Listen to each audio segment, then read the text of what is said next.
தந்தை மகன் தூய ஆவியானவர் பெயராலே ஆமேன்.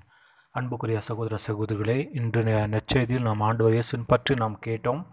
குழந்தையும் வளர்ந்து வலிமை பெற்று ஞானத்தால் நிறைந்து கடவுளுக்கு உகந்ததாயிருந்தது. அன்புக்குரிய சகோதர சகோதரி, ஒவ்வொரு குழந்தையும் வளர வேண்டிய முறை இதுதான். ஞானத்தில் நிறைந்து கடவுளுக்கு உகந்ததாக வளர வேண்டும். பெற்றோராகிற நாம் நம்முடைய குழந்தைகள் எவ்வாறு வளர வேண்டும் என்று விரும்புகின்றோம். என்னுடைய பேருக்காக, என்னுடைய புகழ்ச்சிக்காகவும் என்னை போல என் குழந்தை வளர வேண்டும் என்று விரும்புகின்றோமா, இல்லை கடவுளுக்கு உகந்ததாக வளர வேண்டும் என்று விரும்புகின்றோமா? இன்றைய சூழ்நிலையில் காலகட்டத்தில் நாம் பார்க்கும் பொழுது ஒரு குழந்தை இருக்கின்ற அந்த பெற்றோர்களுக்கு மிகவும் கஷ்டம். ஏனென்றால் அந்த குழந்தைக்கு மனநோவுப்படுத்தாமல் அவர் வளர வேண்டும். நான் இருந்த அந்த அலாஷியா ஸ்கூலில் ஒரு தந்தையானவர் என்னிடம் கூறினார். நாள்தோறும் அவர் அந்த பையன் 9ஆம் தேதி படித்து கொண்டிருந்த பையனை ஸ்கூலிடம் அவர் விட்டு செல்வதற்காக வந்திருந்தார். நான் கேட்டேன், ஏன் நீங்கள் டெய்லி இங்கே வருவீங்கோ? இவர் சிறு சிறு சிறு குழந்தை அல்லையே, இவரே வருவார் என்று சொல்லும் பொழுது அந்த தந்தை கூறினார், இல்லை ஃபாதர், நேற்றைய நாள் நான் அவனை அடித்து விட்டேன். அதுக்காக அவன் சொன்னான், நான் வரும்போது அந்த ரயில் வண்டிக்கு நான் போய் மாட்டிக்கின்றேன் என்று சொன்னான். அன்புக்குரிய சகோதர சகோதரிகள், கடவுளில் பயம் இருந்தால் இவ்விதமான யோசனைகள் நம்முடைய சிறுமிகளில் வராது. இன்றைய முதலாவது வாசகத்திலே புனித யோவான் கூறுகின்றார், உலகின் மீது அதிலுள்ளவர்கள் மீது அன்பு செலுத்தாதீர்கள். இவ்வாறு அன்பு செலுத்துவோரிடம் தந்தையின் பால் அன்பு இராது.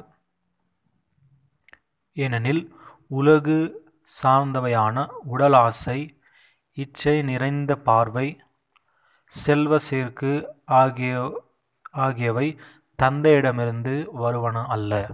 அன்புக்குரிய சகோதர சகோதரிகள், எதன் மீது நம்முடைய பிள்ளைகள் அவர் மனத்தை வைக்க வேண்டும்? ஆண்டவரின் சட்டத்தின் மீது. திருப்பாடல் 1 கூறுவது போல, அல்லும் பகலும் ஆண்டவரே உம்முடைய சட்டத்தை பற்றி நான் சிந்திக்கின்றேன்.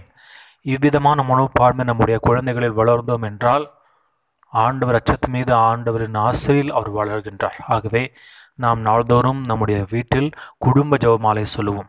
சேர்ந்து ஜபிக்கின்ற குடும்பம் சேர்ந்து வாழ்கின்ற குடும்பம் என்று சொல்லப்படுகின்றது. ஆகவே நம்முடைய குழந்தைகளுக்கு, நம்முடைய வாலிபர்களுக்கு அவருடைய கனவு நினைவுகளை நிறைவாக ஆசீர்வதித்து ஆண்டவர் அச்சத்திலும் விசுவாசம் வளர வேண்டும்படி நாம் ஆண்டவரிடம் ஜபிப்போம்.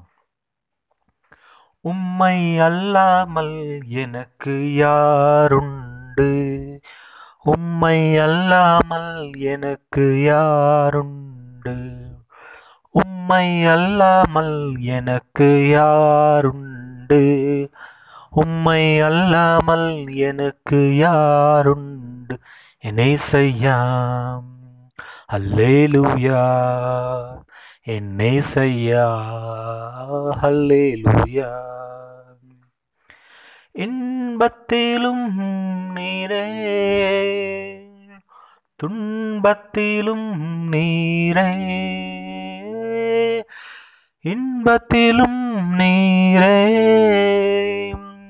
துன்பத்திலும் நீரே, எவ்வேளையும் ஐயா நீர்தானே, எவ்வேளையில் ஐயா நீர்தானே. உம்மை அல்லாமல் எனக்கு யாருண்டு? உம்மை அல்லாமல் எனக்கு யாருண்டு? என் சிநேகமும் நீரே, என் ஆசையும் நீரே, என் சிநேகமும் நீரே, என் ஆசையும் நீரே, என் எல்லாமே ஐயா நீர்தானே, என் எல்லாமே ஐயா நீர்தானே. உம்மை அல்லாமல் எனக்கு யாருண்டு? உம்மை அல்லாமல் எனக்கு யாருண்டு?